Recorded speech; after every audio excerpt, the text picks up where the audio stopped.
When the Leica 10-25 was announced back in 2019, it got a lot of people excited about the future of the GH5 and about Micro Four Thirds as a whole.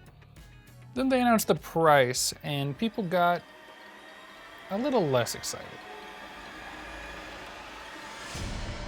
In fact, I find that the GH5 community is pretty much split with this lens, with half claiming it holds a pretty good value for professionals, and the other half saying you could easily get a handful of smaller primes to cover that range and get better results for even less money. Some even claiming that this is the most overpriced lens Panasonic has ever made. Well, we're going to look at some of the most popular prime lenses from Panasonic, Olympus, and more to test just that, at least on paper. Hey guys, just butting in to remind you that I always put chapter marks down in the description below. If any lens set or segment stands out to you, just skip there. And while you're there, if you could hit the like button, I would really appreciate it, as I'm a fairly new channel. I also wanted to throw a disclaimer out there.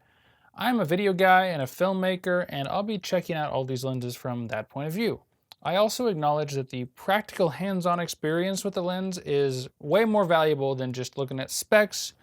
But that's what we're doing here today, just looking at the numbers on the page and the number of features the lenses have today, because there's a lot of lenses and I haven't had a chance to try them all out yet. Anyway, back to the video. Okay, let's check out the 10-25 itself first. The benefits of this lens are plenty, with great build, decent zoom range of 2.5 times, a very fast aperture for a zoom lens, and a bunch of neat physical features like weather sealing, the clutch focus, and that clickless aperture ring.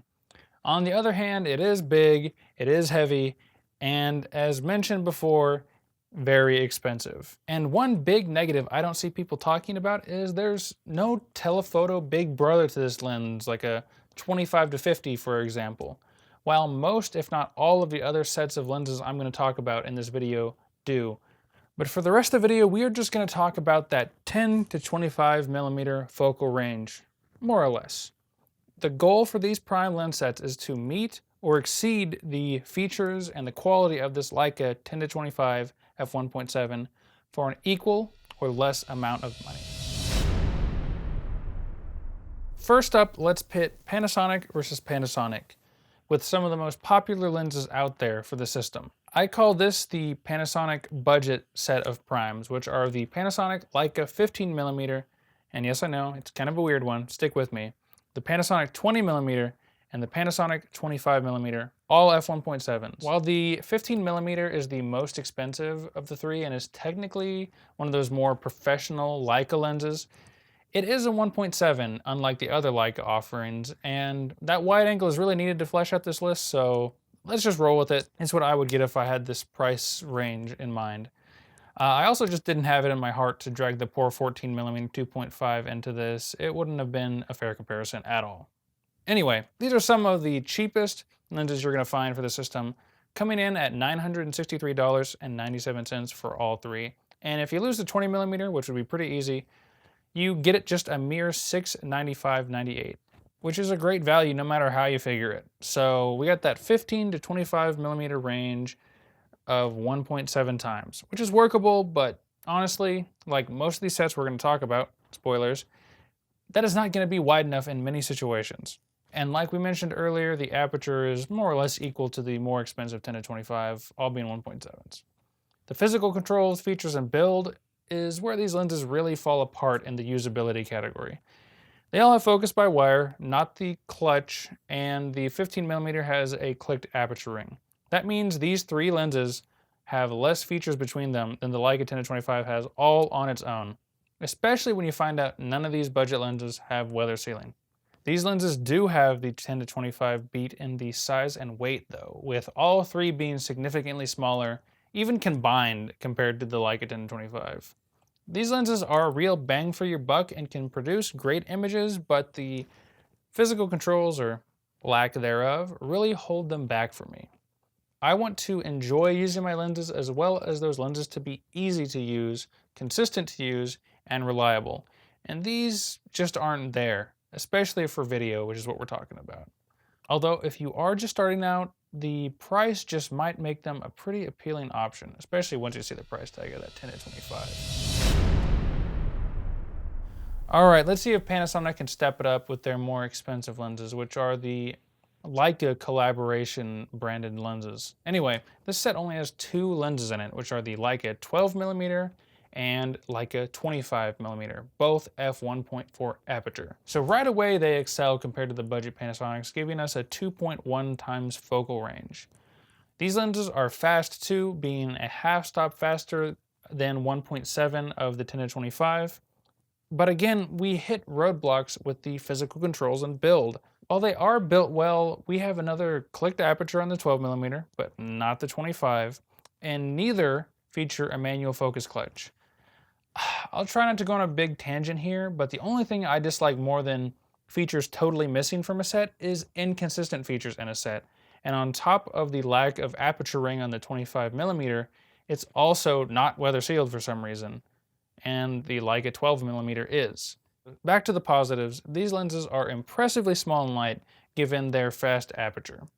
So, how do the Leicas stand up to the other Leica lens? Well, while these lenses are smaller, they fail at the other tenet of our sort of challenge here, which is to be cheaper than the 10 to 25. And they just aren't. They're almost $2,000 for these two lenses alone. And for me, you don't really get anything for your extra money. I mean, sure, you gain that extra half stop of light. On the other hand, you're losing a lot of features for that half stop gain and that extra $200, like the clutch focus is gone, weather sealing's inconsistent, and only one of the lenses has an aperture ring. And don't forget about the wide angle. There's a 2mm difference, which doesn't sound like a lot, but going from 12 to 10mm is like the difference between 24 and 20mm on a full frame camera. And believe it or not, that can really make a difference in certain situations. Honestly, I'm kind of shocked since I am such a Panasonic and Leica fanboy, but to me, when directly comparing the Leicas to the Leica 10 to 25mm, they are some of the least appealing options for me, even though I know on their own they are outstanding lenses. Traditionally, if you had a Panasonic camera, you got a Panasonic lens. But with the GH5 and the G9 having IBIS, suddenly Olympus's lenses become a real option. And they offer some interesting things that Panasonic's doesn't. First up for Olympus, we've got what I call their budget set, just like the Panasonic lenses. We've got a 12mm, a 17mm, and a 25mm, all at f2 or 1.8. They've got a 2.1 times zoom range, which right out of the gate isn't as good as the Leica 10 to 25, but it's not bad. They do have manual focus clutches, which was a surprise to me, but only the 12 and 17mm. 1.8 is basically the same as 1.7, but f2 on the 12mm is a little bit slower. I wouldn't worry about it. The first real stumbling block for me is the weather sealing, as I don't think any of these lenses are weather sealed, at least as far as I can tell, which is a feature I really appreciate. But they are much smaller than the 10 to 25 and come together to be much cheaper as well, coming in at just under $1,400 or $400 cheaper.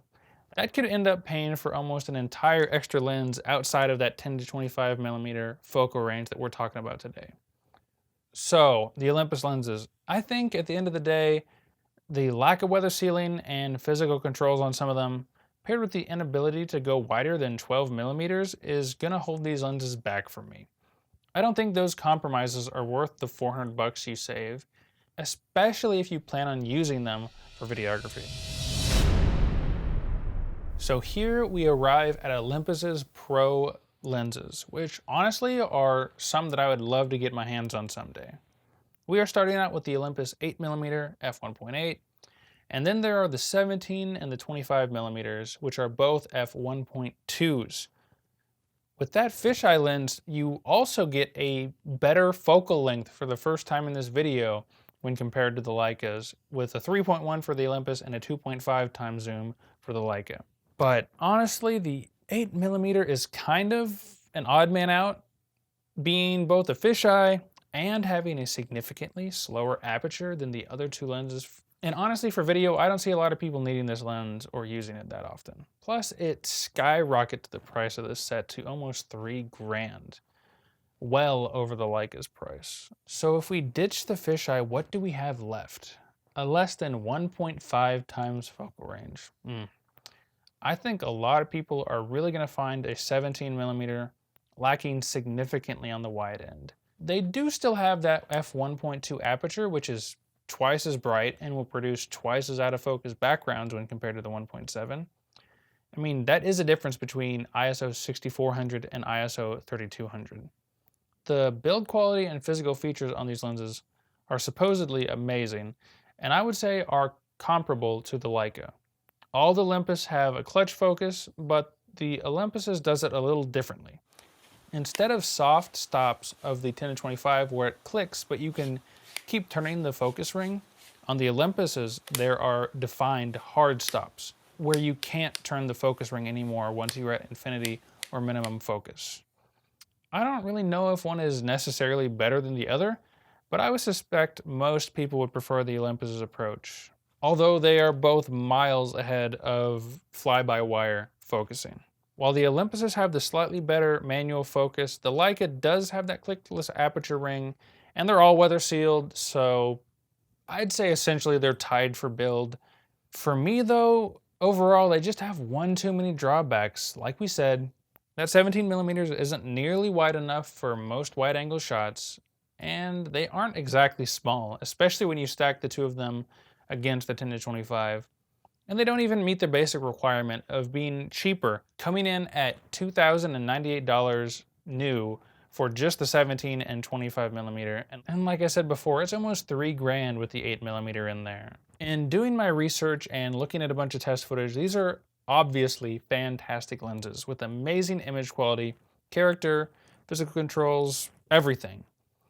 But when you go to pure value, I don't think even Olympus's best prime lenses can stack up against the 10-25, unless you really need those extra stops of light. If you have been on YouTube or the GH5 forums at any point, you've probably seen these lenses talked about from time to time. And those are the Voigtlander Nocton lenses. We're looking at a 10.5, 17.5, and 25mm, all coming in at a very good focal range of 2.4 times. While you're missing out on a 0.5 millimeter on the wide end, I know I said 2mm can make a difference, and 0.5 millimeter can too, but in real world shooting, you're never gonna notice, really. They also have insanely good apertures of f.95. Yes, these lenses have an aperture faster than f1, which, if I'm not mistaken, is close to 1.5 or even 2 stops brighter, which is going to end up being 3 or even 4 times more light and more out of focus background than the Leica 10-25 at f1.7. These lenses are full manual lenses, manual focus, manual aperture, which could be a downside for photographers, but it's huge for video. They have options for both a clicked and clickless aperture, and the focus throw is all manual too. I would almost say this beats the Leica on build quality because of the all-metal construction and the options for clicked versus non-clicked aperture, but you have to consider the weather sealing on the Leica, which does go in the build quality department. And the lack of weather sealing on these Voigtlanders makes it another tie in the build quality areas, at least for me and what I value. The Voigtlanders are relatively small for what they offer, and while you've probably heard the Leica is lighter than it looks, well, if anything, the opposite is true for the Voigtlanders. They feel like they were carved out of a solid chunk of metal. So, do these primes outperform the zoom? Yes and no. While these lenses are clearly way faster and have about the same build quality, they also fail at some of our goals here. Even just 2 of these Voigtlanders are going to take up more space and be heavier than the Leica. And if you do throw out that 17.5 millimeters to get the price down a little bit, they're still within $50 of the Leica, making them virtually the same price. On a quick side note, I know I haven't talked much about image quality or character because pretty much every lens on this list has had essentially perfect image quality, especially when it comes to video. It's kind of a standard feature for modern lenses to have good optics, but The Voigtlanders are admittedly much softer wide open than any of these lenses. They also have tons of character, performing more like a vintage lens than a modern one. These could be positives or negatives depending on what you think or are going for, but for most work, I would prefer the Leica for its consistent characteristics and quality. All right, I'm gonna try to stop rambling now, but if you would want me to do more videos on these lenses, honestly, they've been out there for a long time, but I still have trouble finding info on them. I mean, just look up to see if you can find a flare test for any of the Voigtlander lenses in the series, because it's not easy. No kidding, the Voigtlanders are some of the most interesting lenses for the system, and this has been the closest thing I've had to a tie in this video so far. But if I was forced to choose for the video work I do, I'm still choosing the Leica. But oh, it was close. It really was. And the last set are these Sigma lenses, which they make for a variety of APS-C or smaller sensor cameras. We are looking at the Sigma 16mm and the Sigma 30mm. And that's it. They have a 1.9 times zoom range and no manual controls except for that fly-by-wire focus ring. But just like the Leica lenses, they all have 1.4 apertures, which come in at a half stop brighter than the Leica 10-25's f1.7. In terms of build, they are pretty small, pretty light, but they're bigger than they would need to be if they were specifically designed for Micro Four Thirds, and they are kind of weather sealed. Again, I hate this, but the 16mm seems to be weather sealed to some degree, but the 30mm doesn't. These lenses might seem a little basic, but that is counteracted somewhat by the fast aperture we talked about, and also the extremely low price. At $688, these are actually slightly cheaper than Panasonic's budget lenses. I mean, you lose 1mm on the wide end compared to the budget Panasonic lenses, and you gain 5mm on the long end. But that trade-off is worth these lenses having that brighter f1.4 aperture. The focal lengths can be a problem too, however. First, that wide angle once again is just not that wide, and the focal lengths are in general just a little awkward. They were designed to be perfect on APS-C crop cameras, where the crop factor is 1.5. But on Micro Four Thirds, crop factor is 2, which means you might be consistently just a little too close or a little too far away from your subjects with these lenses. I'm starting to feel like a broken record here a little bit, but yes, once again, these lenses do a few things better and represent a crazy good value, but they just don't have the features to compete with the 10-25 in a professional environment.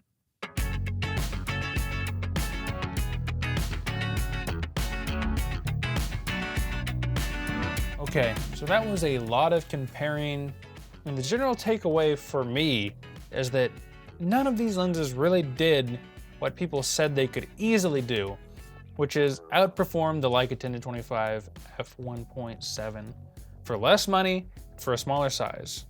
I just missed my finger.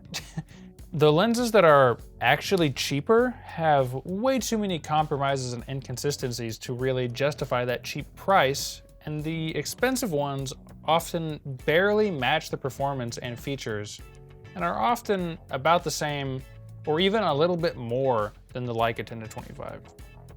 Like I said in the beginning, the only thing that gives me pause is there is no room for extending your focal range past that 10-25 focal length with the Leica zoom.